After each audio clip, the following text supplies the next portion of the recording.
vida. Vamos à palavra de Deus, vamos ouvir aquilo que Deus tem para o nosso coração nesta noite, em nome de Jesus. Eu gostaria que você abrisse a sua Bíblia aí no livro de Apocalipse, Apocalipse capítulo 22. É uma palavra que Deus colocou no meu coração, que é muito importante, que é uma palavra de revelação da parte de Deus para a nossa vida. Apocalipse capítulo 22, verso 20. Apocalipse 22, 20 é a palavra de Deus para a nossa vida nesta noite, em nome de Jesus. Em nome de Jesus. Vamos lá? Diz assim a palavra de Deus para mim e para a sua vida. Aquele que dá testemunho destas coisas diz: certamente venho sem demora. Amém. Vem, Senhor Jesus. Esta é a palavra.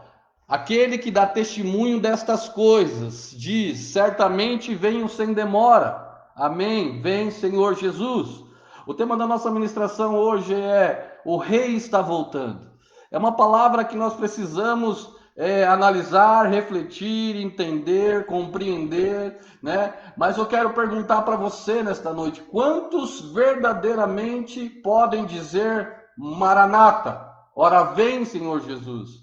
Quantos podem dizer, como o apóstolo João dizendo: vem, Senhor Jesus? Jesus está dizendo: ei, cedo venho, venho sem demora, é certo que eu estou chegando. E o apóstolo João disse assim: vem, Senhor Jesus. Quantos podem verdadeiramente declarar: Maranata, ora vem, Senhor Jesus? Amados, essa é uma palavra poderosa, especial, uma palavra onde Deus, Jesus revela através do livro de Apocalipse, o livro da revelação. Ele revela algo para a nossa vida, ele revela uma promessa poderosa para a nossa vida, né? Entre as últimas palavras da Bíblia, as últimas palavras descritas através do apóstolo João, ditas por Jesus, é uma das palavras mais poderosas, é uma das últimas palavras, onde Jesus nos faz uma promessa dizendo: venho sem demora. Quantos creem nesta promessa?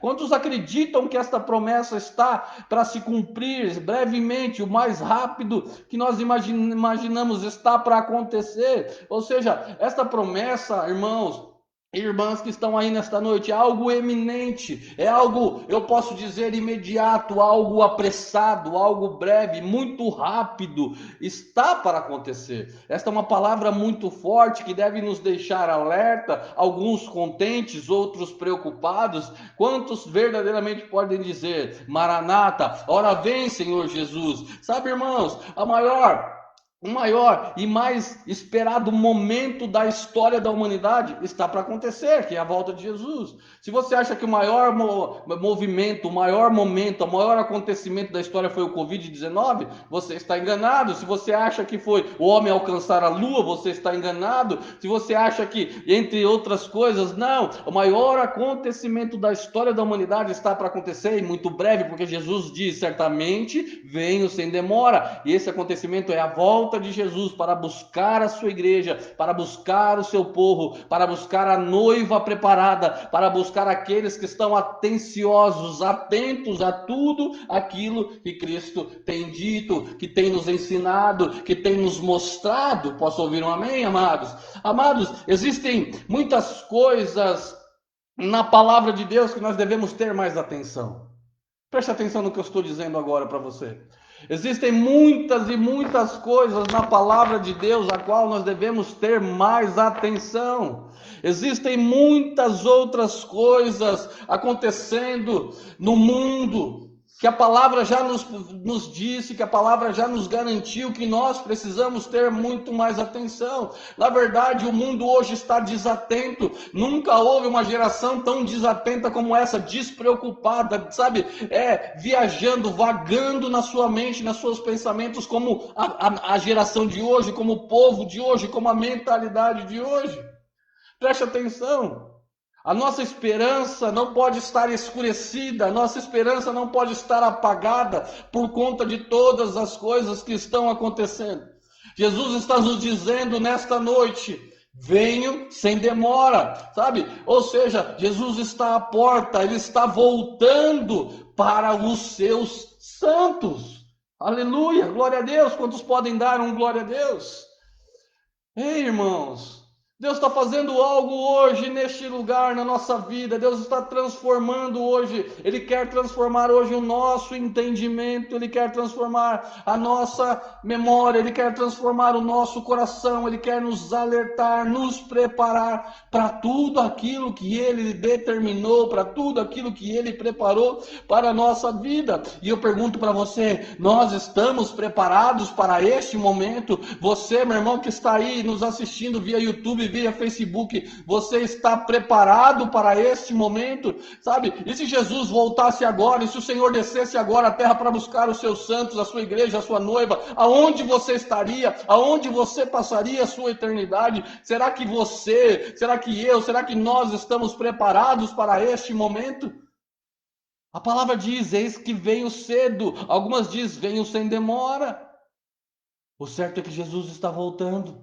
É que o Senhor está voltando. Mateus 24, eu amo ler esse texto de Mateus 24, 25, eu leio, releio, eu busco compreensão, busco entendimento, eu busco revelação do Senhor, mas é um texto, sabe, é um texto profético, é um texto futuro, sabe, ele nos alerta para tudo aquilo que nós temos vivido nos dias de hoje, nos dias atuais. Esse texto nos alerta que nós estamos vivendo dias de dores, estamos vivendo sim dias de dores, estamos vivendo dias de falsas doutrinas, estamos vivendo dias de guerras, estamos vivendo dias de traições, estamos vivendo dias de lutas, e um dos principais sinais dessa geração é que nós estamos vivendo o esfriamento do amor, o esfriamento da fé, sabe, não se ama e não se crê mais na obra de Jesus, na cruz do Calvário, como se era antigamente.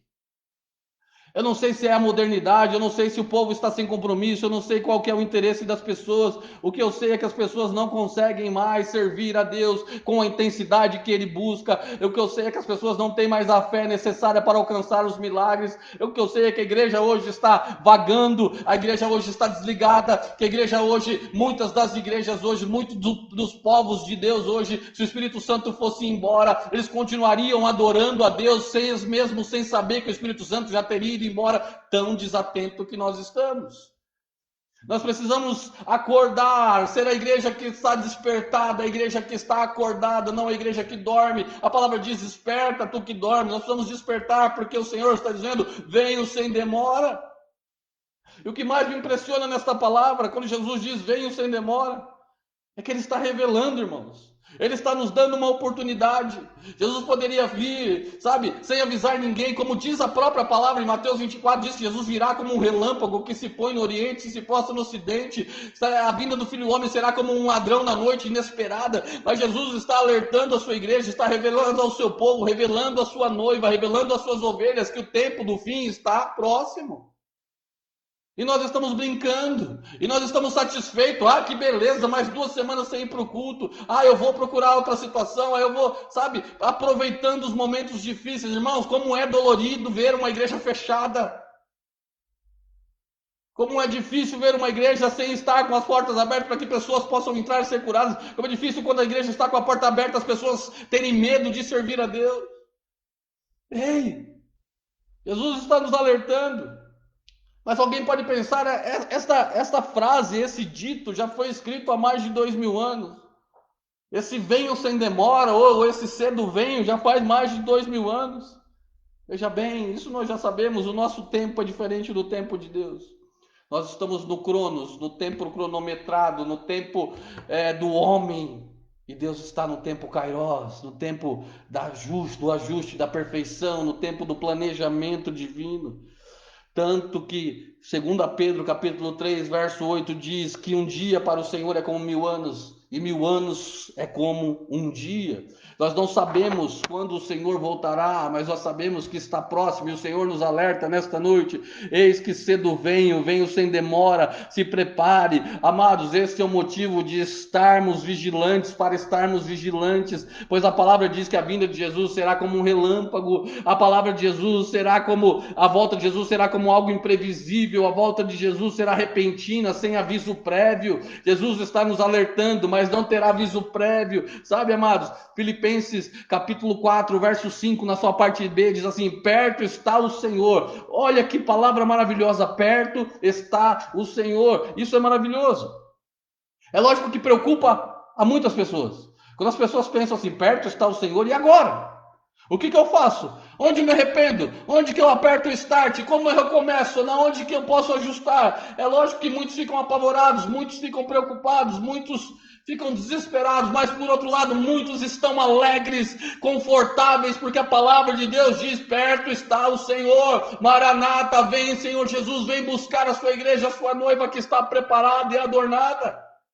Jesus está vindo buscar a sua igreja, Jesus está vindo buscar a sua noiva. O povo da cruz tem que estar preparado, o povo que não esmoreceu em meio à crise. Jesus está vindo buscar um povo que não esmoreceu em meio à crise, que não sucumbiu ao desânimo, que não voltou ao mundo e que não perdeu a alegria de servir o Rei dos Reis. Ei, é esse povo que Jesus veio buscar. Ei, você esmoreceu em meio à crise, você sucumbiu ao desânimo, você voltou para o mundo, você se entristeceu, perdeu a alegria de servir a Jesus. Tome cuidado, Jesus está voltando para buscar um povo santo preparado como atalaias do Senhor Jesus.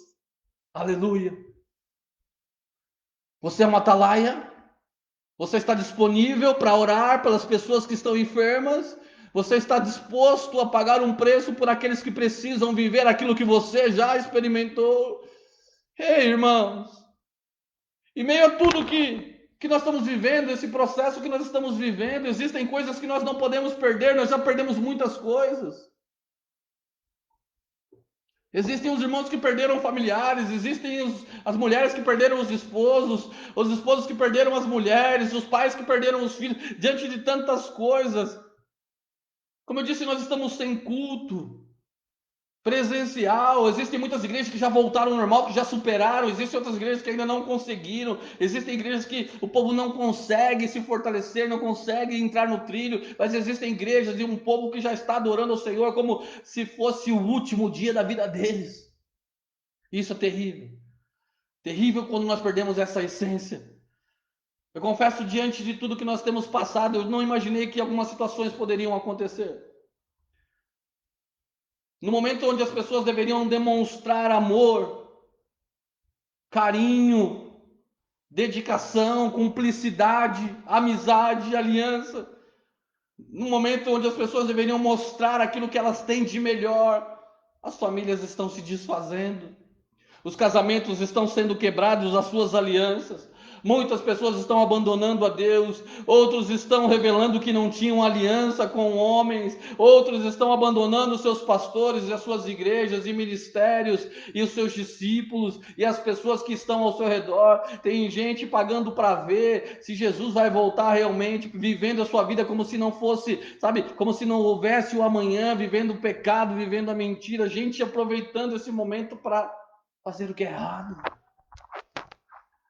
Existem princípios que devemos ter e que devem ser guardados, preste atenção. Existem princípios que devem ser guardados, independente da situação que nós vivemos. Princípio é algo que está dentro de você, que nasce, que está aqui dentro do seu coração. Não é algo que se compra, mas é algo que se gera. Existem princípios que devem ser mantidos independente da situação: o princípio da fidelidade, o princípio da lealdade, o princípio do compromisso, o princípio de guardar a essência, de servir a Deus, de amar e se doar ao próximo como a ti mesmo, amar ao Senhor acima de todas as coisas. Sabe, princípios que não podemos perder, porque se perdermos esses princípios, passaremos uma eternidade no lago de fogo do enxofre quando Jesus voltar a buscar a sua igreja. Nós precisamos aprender com tudo isso, irmãos. Tudo que nós vivemos deve nos levar para mais perto de Deus. Tudo que nós vivemos deve nos levar para mais perto do Senhor, sabe? Provérbios 4:23 diz que nós devemos guardar no nosso coração. A palavra de Deus diz em Apocalipse 3:11: eis que venho sem demora. Guarda o que tens, para que ninguém roube a sua coroa. Preste atenção nessa palavra. Nós estou falando aqui que nós devemos guardar algumas coisas, nós não podemos perder algumas coisas, como fidelidade, compromisso, essência, entrega, amor, se doar. E Apocalipse está dizendo, 3:11, eis que venho sem demora. Mais uma vez Jesus dizendo, eis que venho sem demora, guarda o que você tem para que ninguém roube a sua coroa, para que ninguém roube o prêmio da soberana vocação, para que ninguém roube a sua salvação, para que ninguém roube a eternidade que você vai viver com Jesus. Então existem coisas em nós que nós não podemos perder, que nós devemos guardar, para não perdermos a nossa salvação. Dentre elas, Provérbios 4:23, agora sim diz que nós devemos guardar o nosso coração. E por que guardar o coração? Porque deles procedem as fontes da vida. Guarde o seu coração. A palavra de Deus diz em Eclesiastes 5:1 que nós devemos guardar os nossos pés. Guarde os seus pés. Para que eu tenho que guardar os meus pés, pastor, bispo? Para que eu tenho que guardar os meus pés? Porque é Ele que te dá equilíbrio para entrar e para se manter na casa de Deus. Guarde os seus pés, olhe os seus caminhos, por onde você tem andado. Por onde nós temos andado, onde nós temos colocado o nosso coração. 2 Timóteo 4:7 diz que nós devemos guardar a nossa fé. A fé, o firme fundamento das coisas que nós não vemos, aquilo que nós acreditamos é a fé, aquilo que nós sabemos que nós não estamos vendo, mas nós acreditamos porque existe um Deus que pode suprir, que pode nos honrar, que pode nos guardar, sabe? Guarde a fé, faça como Paulo, combata o bom combate, não seja covarde, não desista no meio do caminho, sabe? Não perca a alegria, não seja roubado, não seja, sabe, iludido, guarde, combata o bom combate, complete a carreira, guarde a fé, meu irmão. O que mais importa na sua vida é a fé. Lá um dia Jesus vai falar, homem de fé, mulher de fé, entrar naquilo que eu preparei para você. Guarde a sua fé. Salmo 119:11 diz que nós devemos guardar a palavra de Deus no nosso coração. A palavra de Deus no nosso coração. Nós devemos guardar a palavra de Deus no nosso coração. Sabe, irmãos? Guardar a palavra é obedecer ao Senhor e não pecar contra Deus. Por que nós devemos guardar o coração, os pés, a fé e a palavra? Para não pecar contra o Senhor, para não sermos pegos de surpresa, para quando Jesus voltar a buscar a sua igreja, nós estejamos preparados, para que quando Jesus voltar a buscar a sua noiva, nós estejamos prudentes, sejamos como a noiva prudente, para quando Jesus voltar a buscar os teus servos, estejamos com os talentos multiplicados. Ei, preste atenção, Deus está levantando você nesta noite, para fazer a diferença nessa geração, para estar preparado para quando o rei voltar, porque o rei está voltando, para preparar as pessoas para quando Jesus vier buscar a sua igreja. Diante de tudo isso, irmãos, a palavra de Deus diz que aquele que perseverar até o fim será salvo. Será salvo. E o dia que Jesus voltar, cedo ele vem. Aquele que estiver preparado, que perseverar até o fim, será salvo. A última fala de Jesus, venham sem demora, em Apocalipse 22:20. Ele diz, venham sem demora. Nos revelam 4 tipos de mensagens que eu quero compartilhar com você rapidamente. A palavra venham sem demora nos revela 4 tipos de situação. Primeira mensagem. Mensagem da fidelidade. Diga comigo onde você está. Coloque a mão no seu coração e diga, mensagem da fidelidade. Irmãos, Salmos de número 106, verso 1 diz, os meus olhos estão sobre os fiéis da terra, para que se assentem comigo. O que anda no caminho reto, esse me servirá. Ei, essa é a mensagem da fidelidade, o Senhor. Os olhos do Senhor estão sobre aqueles que são fiéis. Então, essa palavra diz, eis que venham sem demora, uma mensagem de fidelidade da parte de Deus. Ele está nos alertando, dizendo, aqueles que são fiéis sobre a terra, esses se assentarão comigo. Ei, quantos querem se assentar com o Senhor? Quantos são fiéis? Quantos são justos? Quantos estão preparados? Sabe, amados, fidelidade é observar a fé, fidelidade é reconhecer Jesus como o único, suficiente Salvador, fidelidade é louvar ao Senhor no dia da bonança, no dia da escassez, no dia da que sobra, no dia que falta, no dia do sol, no dia da chuva, no dia da vida, no dia da morte. Fidelidade é observar a fé, reconhecer como Salvador, amar a Deus acima de todas as coisas. Fugir da aparência do mal. Ei, temos que fugir da aparência do mal, se sujeitar a Deus e andar no centro da vontade do Senhor. Andar no centro da vontade do Senhor. Ei, coloque a mão no teu coração e diga assim: eu preciso andar no centro da vontade do Senhor. Andar no centro da vontade do Senhor. Isso é fidelidade. Ser fiel é andar em perseverança. Ser fiel é andar com perseverança. 2 Timóteo 2,12 diz: se perseverarmos, também com ele reinaremos. Você só reinará com Jesus quando ele voltar para buscar a sua igreja, se você perseverar em fidelidade. Fidelidade. Fidelidade ao Senhor. Fidelidade ao Senhor. Você já parou para pensar o quanto Deus é fiel com você? Mesmo você sendo infiel com Ele todos os dias da sua vida? Você já parou para pensar o quanto Deus é fiel com você, mesmo nos dias que Ele sabe que você o abandona, que você o entristece, que você o esquece, que você o maltrata, que você o deixa em segundo plano? Você já parou para pensar que Deus é fiel e sempre será fiel na sua vida? Ele permanece fiel na sua vida. Glória a Deus, Ele permanece fiel na sua vida. Essa é a primeira mensagem. A segunda mensagem do texto: venho sem demora. Aquilo que Deus quer nos revelar nesta noite é a mensagem da esperança. Quantos homens e mulheres desesperançados, desanimados, desestruturados, desestabilizados, sabe? Quantos homens e mulheres que não acreditam mais em nada, que não enxergam a luz no fim do túnel, que não enxergam a promessa, que esqueceram de tudo que Deus já fez. Ei, preste atenção, a mensagem de esperança diz que esperar é acreditar que algo bom vai acontecer mesmo em meio às lutas, algo bom vai acontecer mesmo em meio às batalhas, algo bom vai acontecer mesmo em meio a tudo aquilo que você tem vivido de dificuldades. Esperança. Quer um exemplo de esperança? Quem já ouviu falar da história de Gideão? Um menino menor da sua casa, que Deus chamou para uma batalha, que tinha muitos homens ao seu comando, e que Deus falou: eu vou reduzir esses homens, eu vou filtrar, eu vou limpar, eu vou tirar aqueles que não servem. E ele ficou com apenas 300 pessoas, ele tinha mais de 100 mil, ficou com 300 pessoas para servir ao Senhor. Mas ele não perdeu a esperança e foi vencedor, venceu um exército gigante. Isso é esperança. Esperança é quando a gente olha e fala: não tem mais jeito, mas o Senhor está no controle de todas as coisas. Quando eu mandei a mensagem para as pessoas que nós não faremos os cultos durante 15 dias, algumas pessoas mandaram carinha tristes, outras dizendo: bispo, o que está acontecendo? Ei, eu não sei o que está acontecendo. Deus está nos mostrando que Ele é Senhor da nossa vida. E algumas pessoas que colocaram carinha triste sequer vão à igreja. Por que estão tristes agora que não terá culto? Nós precisamos ter esperança, acreditar que o Senhor está no controle de todas as coisas. Acreditar. Sabe, amados?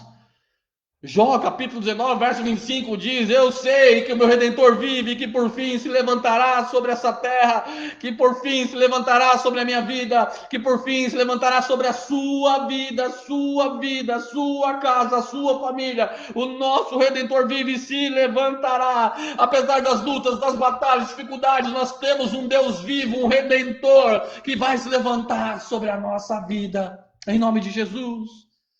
Irmãos, qual é a sua esperança nesta noite? Qual é a nossa esperança nesta noite? O que realmente nós temos esperado? Mais uma vez eu pergunto: será que nós podemos dizer Maranata, ora vem Senhor Jesus? Ou falar assim: Senhor, espera mais um pouquinho porque eu preciso me ajustar? Hein? O que nós temos esperado? A nossa esperança deve ser a vida do eterno. Deve ser a vida ao lado do eterno Deus. 1 Coríntios 15, 19 é um texto muito forte, mas ele diz o seguinte: se a nossa esperança em Cristo se limita somente a esta vida, nós somos o mais infeliz de todos os homens. Se a nossa esperança se limita somente a esta vida, nós somos os mais infelizes e miseráveis de todos os homens. Tem gente esperando somente nessa terra, tem gente lutando para se dar bem a qualquer custo nesse tempo, tem gente lutando para se dar bem, para comprar sua casa, seu carro. Você merece, você é trabalhador, você é lutador, você merece o melhor dessa terra, mas lute por algo que não vai perecer, por algo que não vai acabar, lute por algo que é eterno, que é a sua vida com Jesus na glória. Ei, o Senhor está voltando, nós temos que estar preparados para quando Ele chegar, buscar a sua noiva. A nossa esperança não pode se limitar àquilo que nós temos visto, Ou nós vivemos por aquilo que nós vemos, ou nós vivemos por aquilo que nós cremos. Não podemos viver por aquilo que nós estamos vendo hoje. Irmãos, a nossa esperança é Jesus. Hebreus 10:23 diz: retenhamos firmes a confissão da nossa esperança, porque fiel é aquele que prometeu. Posso ouvir um amém? Fiel é aquele que prometeu. Quantos creem nesta palavra? Deixa eu dizer uma coisa para você. Devemos esperar daquele que é fiel. Terceiro ponto, já estou indo para o final dessa mensagem. É a mensagem da alegria. Quando Jesus nos diz: eis que cedo venho, certamente venho sem demora, Ele está nos dizendo que tem uma mensagem de alegria para a nossa vida. Alegria significa júbilo. Alegria significa prazer. Alegria significa gozo. Salmos 126:5 diz: os que semeiam com lágrimas, com alegria colherão. Ei, meu irmão, tá doendo, tá dolorido, tá difícil, tá chorando, tá passando aperto, tá passando dificuldade, tá doente, tá enfermo. Aquele que semeia com lágrima colhe com alegria, mas precisa semear, precisa plantar, precisa orar, precisa buscar para colher com alegria. Ou seja, o rei está voltando. Toda dor, toda luta, toda tribulação está acabando, está se findando, toda luta está se findando. É tempo de cantar, é tempo de sorrir, sabe? É tempo, se for para chorar, meu irmão, que seja de alegria, porque o rei está voltando. Eu lembro da minha vozinha cantando: o rei está voltando. Amados, o rei está voltando. O Senhor está voltando. Jesus está nos transformando. Jesus está, sabe, colocando todo pranto hoje, transformando todo pranto em festa, toda tristeza em alegria. Jesus está transformando a nossa vida, porque a alegria do Senhor é a nossa força, meu irmão. Deixa eu dizer uma coisa para você, um segredo de Deus para sua vida. Não fique triste, não fique bravo, não fique chateado com alguma situação ou com alguma pessoa. Sabe por quê? Porque o Espírito que habita em nós é um Espírito alegre, e a alegria do Senhor é a nossa força. Se alegre, a vitória está chegando, a vitória aí está próxima. Deus está te dando a sua vitória. Tome posse. Fala: Senhor, eu tomo posse da minha alegria, da minha esperança, da minha fidelidade. Senhor, eu tomo posse de tudo aquilo que o Senhor tem para minha vida. Comece a tomar posse em nome de Jesus, meu irmão. Comece a tomar posse. Quarto e último ponto que Jesus quer nos revelar quando ele diz: certamente venho sem demora. A mensagem da vitória. Nós falamos da vitória, da mensagem da fidelidade, da mensagem da esperança, da mensagem da alegria, e agora por último eu quero falar da mensagem da vitória, ou seja, a vitória da nossa fé, a vitória do amor de Cristo Jesus que está impregnado, nós somos batizados por este amor, a vitória da nossa persistência, a vitória da nossa fidelidade, a vitória da nossa ousadia, a vitória da nossa coragem, a vitória do povo escolhido, irresistível, separado e santo. É a mensagem da vitória que o Senhor traz para a sua vida nesta noite. Vitória sobre a morte, a vida ganhando da morte, a vida sobressaindo a morte. 1 Coríntios 15:54 diz: estragada foi a morte pela vitória. Onde está a morte? A sua vitória. Jesus venceu a morte. Vitória sobre o pecado, vitória sobre a doença. Ei, meu irmão, você que está enfermo aí, começa a receber agora vitória sobre a enfermidade, vitória sobre a sua finança, vitória sobre o seu trabalho, vitória sobre a sua casa, sobre a sua família, sobre o mal, sobre as trevas, sobre o diabo. Vitória, porque nós temos lutado e permanecidos na presença e no caminho do Deus vivo. Hoje Deus tem vitória para a sua vida. Nós precisamos desfrutar desta vitória em nome do Senhor Jesus. Aleluia! Calabás, Shobadarabachei. Vitória. Mensagem da vitória para a sua vida hoje, porque o rei está voltando. Nós não podemos, para concluir essa palavra, nós não podemos estar despreparados. Porque a qualquer momento o noivo chegará. Ele vai chegar para encontrar a sua noiva. Você é a noiva? Você é a noiva prudente ou você é a noiva nécia? É noiva sábia ou é noiva louca? Jesus está voltando para buscar, para nos encontrar. Guarde isso, meu irmão. Nós estamos no último trecho da caminhada. Nós estamos no último trecho desta caminhada. Ele vem buscar a sua noiva. Ele vem buscar os multiplicadores. Ele vem buscar os santos. Ele vem buscar aqueles que não desanimaram, que não entristeceram, que não sucumbiram, que não desfaleceram em meio à pandemia, em meio às lutas, em meio ao desemprego, em meio à necessidade. Ele vem para buscar aquele que vem, que é vencedor, aquele que tem esperança, aquele que tem alegria, aquele que é fiel, aquele que é vitorioso. Todos os sinais deste tempo nos mostram que nós vivemos os últimos dias. E será que nós estamos clamando Maranata? Será que nós podemos dizer, vem Senhor Jesus? Meu irmão, eu quero finalizar essa palavra dizendo que o ano de 2020 tem sido de muitas dores. Só Deus sabe o quanto nós temos orado. Porque o Covid no vizinho é uma coisa, o Covid dentro da sua casa é outra. Porque o desemprego no vizinho é uma coisa, dentro da sua casa é outra. Porque a luta do vizinho é uma coisa, dentro da sua casa é outra. Só Deus sabe quanto nós temos enfrentado dores, decepções, choro, tristeza. É ou não é verdade? Só Deus sabe o quanto você tem lutado para permanecer na presença dele, não desistir. Mas eu quero finalizar esta palavra com a mensagem de Jesus para a sua vida, dizendo, Apocalipse, capítulo 21, verso 4 e 5, é a palavra de Deus para a sua vida nesta noite, diz assim, Apocalipse 21, 4 e 5, e Deus limpará dos seus olhos toda a lágrima, e não haverá mais morte, nem pranto, nem clamor, e nem dor, porque as primeiras coisas já são passadas, e o que estava sentado sobre o trono disse, eis que faço nova todas as coisas, eis que faço nova todas as coisas. O Senhor está te dizendo hoje, eu faço nova todas as coisas na sua vida. Senhor,